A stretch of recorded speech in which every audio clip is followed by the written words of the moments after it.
Global War 36 enthusiast here with a video about defensive surprise declarations of war.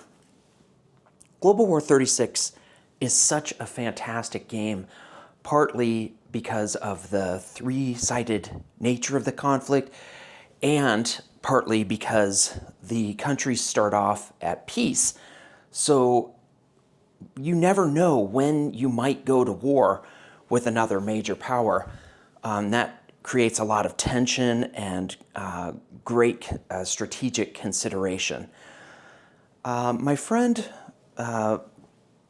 Wessel from Amsterdam asked me a question this morning that was very complicated, and he asked if I'd make a video about how to consider when a country might declare war as the defending player and join a battle, and all the considerations that you have to take into account on that. So I've made a hypothetical. He talked about the chance that a peaceful Italy might declare war, a situation where Italy might declare war in C-zone M4, and I've created a hypothetical. So let's say it's the late game. Italy is still neutral, and the Americans have a fleet here in A44. Let's go over what they have. They have a fleet carrier, 2 battleships, a heavy cruiser, 2 light cruisers, 3 destroyers, 2 transports. Here in northern Algeria, there's a couple infantry, a couple marines, a fighter, a tactical, and a seaplane. There's a coastal sub in M2. That's what the Americans have that's important in this hypothetical. And the Italians in M4 have this neutral fleet of a battleship, 2 heavy cruisers, a light cruiser, 4 destroyers, a torpedo boat destroyer, and the Germans, who are at war with the Americans, have 2 submarines in M4. In our hypothetical, the Allies and the Comintern are tied, and it's America's turn, and America's hoping to break the tie and then roll the variable die end and hope that they end the game in the lead. Istanbul has a Soviet militia and a fortification, but that's it. So America is thinking of taking these transports, going over here to M2, that's 1 space, picking up the 2 Marines and 2 infantry, moving over to M4, that's 2, moving over to M7, that's 3, dropping them off in Istanbul to perform an amphibious assault. Meanwhile, the fighter and the tactical can fly 1 to M2, 2 to M4, 3 to M7, 4 to Istanbul, and then land on the fleet carrier in M7. That would be a hypothetical.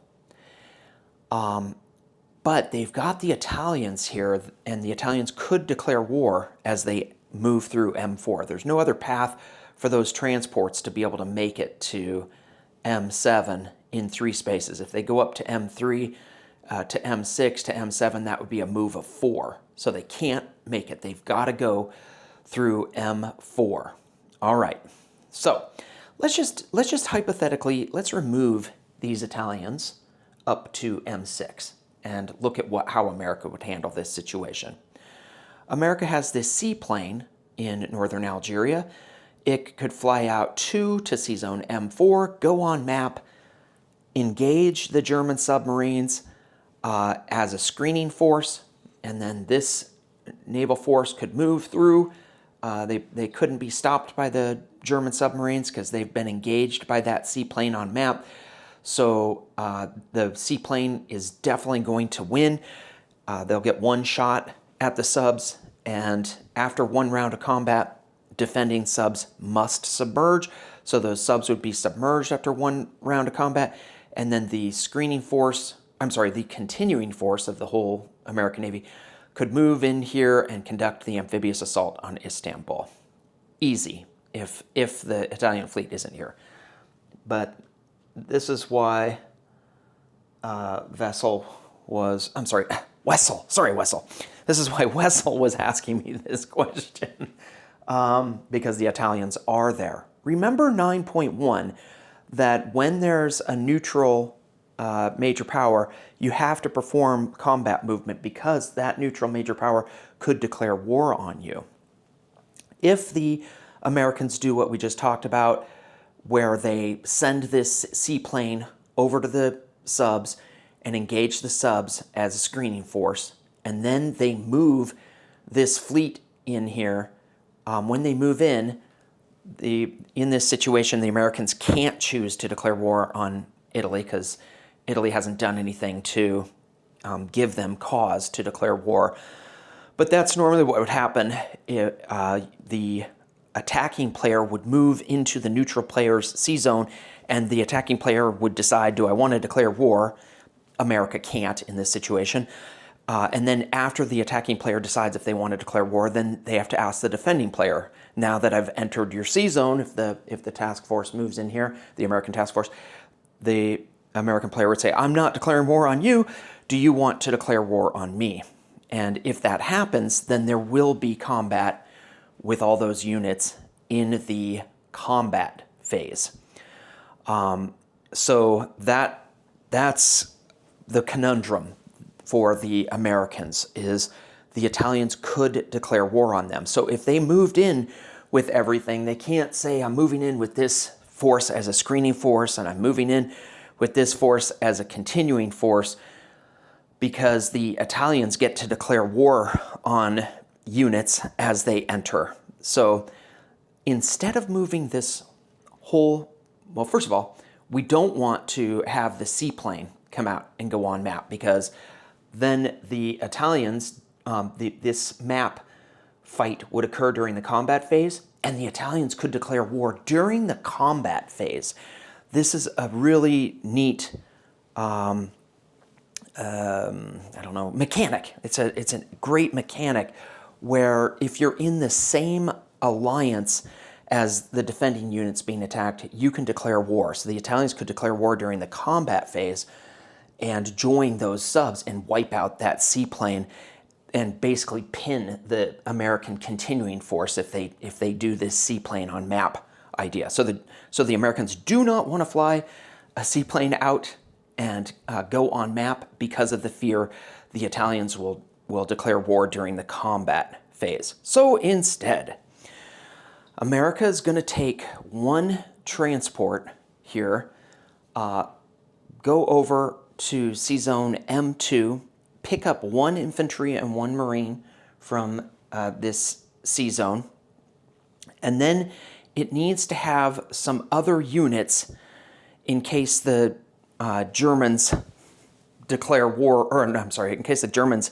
engage with their subs in one round of combat. So let's bring a destroyer as well.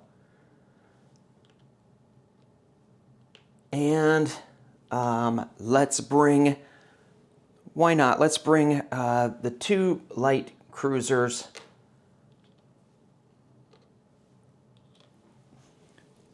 and this coastal sub. All right.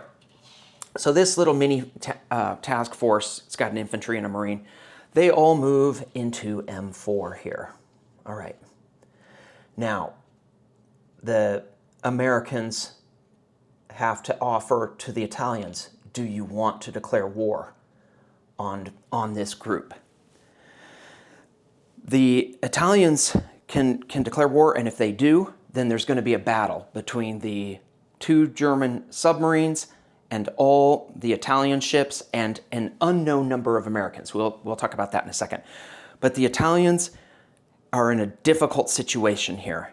Do they want to declare war, come into the war, and in order to try to stop this from happening?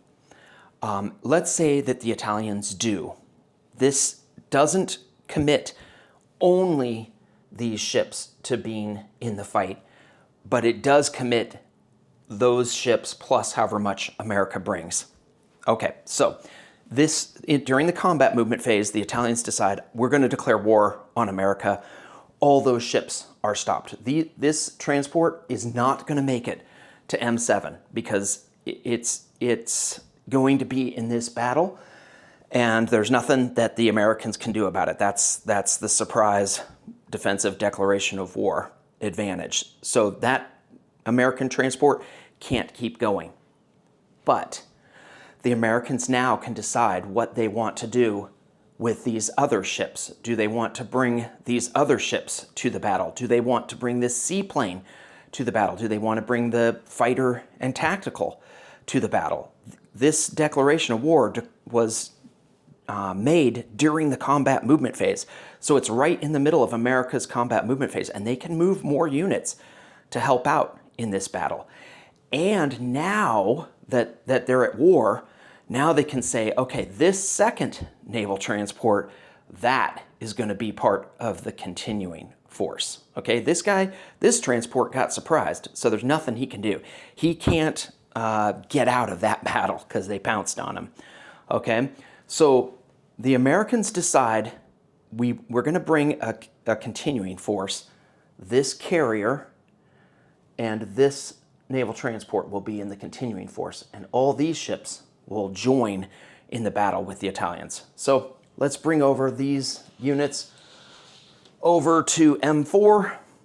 Those guys are all going to be in a screening battle with the 2 German subs and the entire Italian Navy. Plus, let's bring this seaplane. All right, so we're bringing in the seaplane.